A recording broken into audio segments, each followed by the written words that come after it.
वृषभ राशि के जातकों के लिए ये महीना बहुत शुभ होने वाला है। सबसे पहले इस महीने उनकी आमदनी में बहुत इजाफा होने वाला है, उनके आय बहुत बढ़ने वाली है, पैसे के आगमन के स्रोत उनके बढ़ेंगे, व्यापार में बहुत ज़्यादा फायदा होगा। अगर वो विदेश जाकर व्यापार करना चाहते हैं या विदेशी माध्यम से वो धन कमाना चाहते हैं, या उनका व्यापार ऐसा है जिसमें वो विदेश से धन कमा रहे हैं, तो ये समय बहुत ऑस्पिशियस है उनके लिए।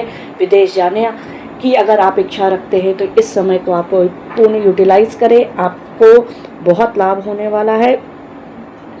इस समय अगर आप कठिन परिश्रम करते हैं कार्य क्षेत्र में तो आपको बहुत ही ज़्यादा उसमें प्रमोशन मिलने की चांसेस है। अब बस आपको अपने माता पिता का स्वास्थ्य का इस महीने थोड़ा ख्याल रखना पड़ेगा, थोड़े से क्रोध पे नियंत्रण रखिए।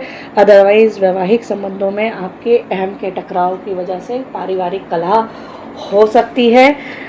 एक चीज़ का आपको ध्यान रखना है कि आपको इस समय अपने वाणी पे थोड़ा नियंत्रण रखना पड़ेगा, अदरवाइज आपके प्रेम संबंधों में भी थोड़े खिंचाव हो सकते हैं। विद्यार्थियों को इस समय बहुत कड़ी मेहनत करने की ज़रूरत है, अदरवाइज उन्हें बहुत सारी चुनौतियों का सामना करना पड़ सकता है। करियर के लिए तो बहुत ही अनुकूल है ये समय। नौकरी और व्यापार वालों के लिए भी ये समय बहुत ही अच्छा है, बहुत ही ज़्यादा सफलता मिलने की उन्हें चांसेस है। लगन और मेहनत ही उनकी कड़ी सफलता का राज होगा इस समय। जैसा कि आप देख सकते हैं आपके लग्न में ही बृहस्पति और सूर्य विराजमान है और बुध भी विराजमान है, जो कि आपको चारों तरफ से फायदा ही फायदा, लाभ ही लाभ देंगे। इस समय कार्य क्षेत्र में अगर देखा जाए तो आप देखिए 10वें भाव के स्वामी शनि 10वें भाव में ही पूरे महीने रहने वाले हैं, जिसके कारण आपको बहुत कड़ी मेहनत इस महीने करनी होगी। आपकी लगन और मेहनत आपको बहुत प्रोग्रेस दिलाने वाले हैं। आपकी छवि आपके अधिकारियों के बीच में बहुत अच्छी बनेगी। आपको बस अपने थोड़े शत्रुओं से सावधान रहना पड़ेगा। व्यापार करने वाले जातकों को विदेशी संपर्कों से अच्छा लाभ मिल सकता है। 7वें भाव के स्वामी मंगल द्वादश भाव में विराजमान है, जिससे विदेशी व्यापार में आपकी बढ़ोतरी हो सकती है। आपको बस अपने पार्टनर के साथ, जिसके साथ आप बिजनेस कर रहे हैं, अगर पार्टनरशिप में थोड़ा सा काम माइंड होकर डील करना पड़ेगा, अदरवाइज आपकी कहासुनी हो सकती है उसके साथ। शुक्र 12 जून को, बुध 14 जून को और सूर्य 15 जून को आपके दूसरे भाव अर्थात धन भाव में आएंगे। उस समय आपकी आय में और ज़्यादा इजाफा करेंगे। आर्थिक स्थिति आपकी दिन प्रतिदिन मजबूती ही होती जाएगी। एकादश भाव में राहु की स्थिति आपके लिए सोने पे सुहागा का काम करने वाली है। आपकी आमदनी की बढ़ोतरी को इस समय कोई नहीं रोक सकता, अगर आपने कड़ी मेहनत की हुई है और सही समय पर सही डिसीजन लिया हुआ है तो। क्योंकि जैसा कि आप देख सकते हैं कि मंगल आपके द्वादश भाव पे अर्थात व्यय भाव में मेष राशि पर स्थित है, इसलिए आपके खर्चे भी उतने ही होंगे जितनी आमदनी होगी। आपको अपने खर्चों पे बहुत नियंत्रण करके चलने की ज़रूरत है।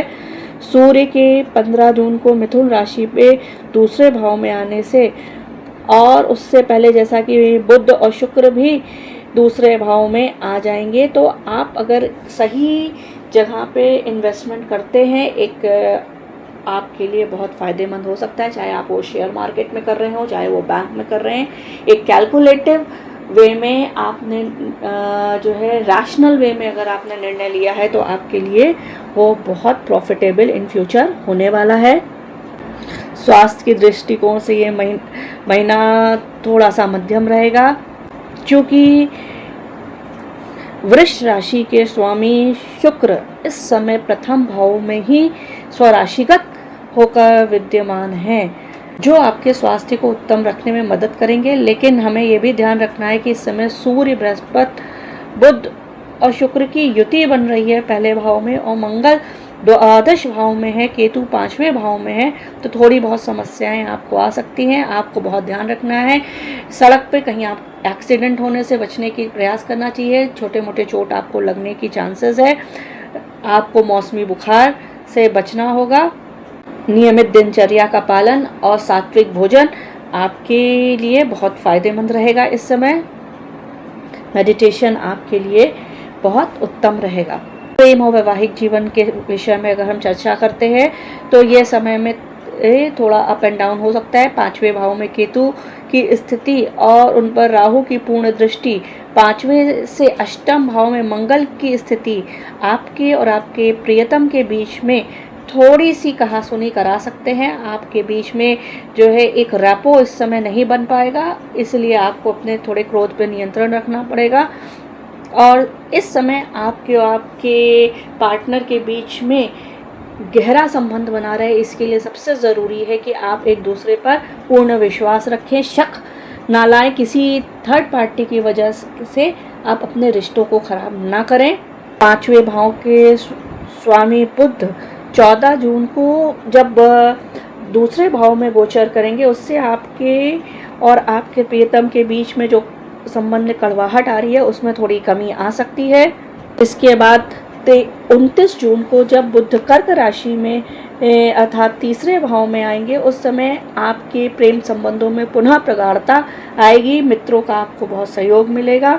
और अगर वैवाहिक जातकों के विषय में हम बात करते हैं तो मिश्रित परिणाम है। एक तरफ देवगुरु बृहस्पति, शुक्र, बुध जैसे शुभ ग्रह देखिए आपके प्रथम भाव में रह के 7वें भाव पे पूर्ण दृष्टि डाल रहे हैं। वहीं पर शनि की भी दृष्टि 7वें भाव पे है, जिससे थोड़े से कहासुनी और झगड़े हो सकते हैं। आपको थोड़ा बैलेंस बना के चलना होगा, मन को थोड़ा शांत रखना होगा। शनि के उपाय करते रहें, आपके लिए बहुत शुभकारी होगा। 15 जून को सूर्य मिथुन राशि में आपके दूसरे भाव में आएंगे, तो इस स्थिति में थोड़ी कमी आ सकती है। सूर्य के उपाय आपके लिए बहुत फायदेमंद रहेंगे। पारिवारिक माहौल आपके घर का काफ़ी अच्छा रहने वाला। 10वें भाव के स्वामी सूर्य प्रथम भाव में महीने के पूर्वार्ध में रहेंगे, जिससे आप अगर अपनी माता की आज्ञा का अवहेलना नहीं करते हैं, अपनी माता का सम्मान करते हैं, तो आपके लिए बहुत शुभ रहेगा उस समय। शनि की स्थिति पूरे महीने दशम भाव में होगी और वो पूर्ण दृष्टि चौथे भाव पे अर्थात माता भूमि भवन के भाव पर डालेंगे, जिसकी वजह से परिवार में थोड़ी कहासुनी हो सकती है। आपको अपने पिता के साथ संबंधों को उचित रखना होगा, उनके साथ किसी भी टाइप के झगड़ों से आपको बचना होगा।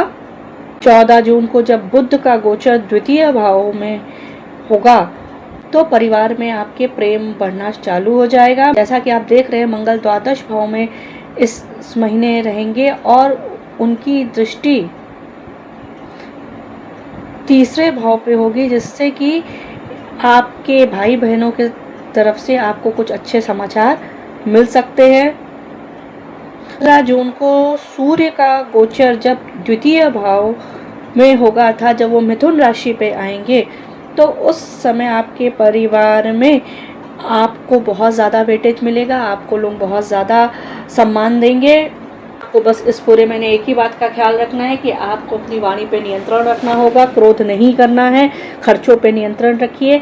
अपने महीने को शुभ बनाने के लिए अगर आप हर शुक्रवार को देवी के मंदिर जाते हैं, उनको प्रसाद चढ़ाते हैं, गुलाब के फूल चढ़ाते हैं या घर में श्री सूक्त का पाठ प्रतिदिन करते हैं तो आपके लिए शुभ हो। दिन आप गणेश जी को अगर दूर्वा अर्पित करते हैं तो वो भी आपके लिए शुभ होगा।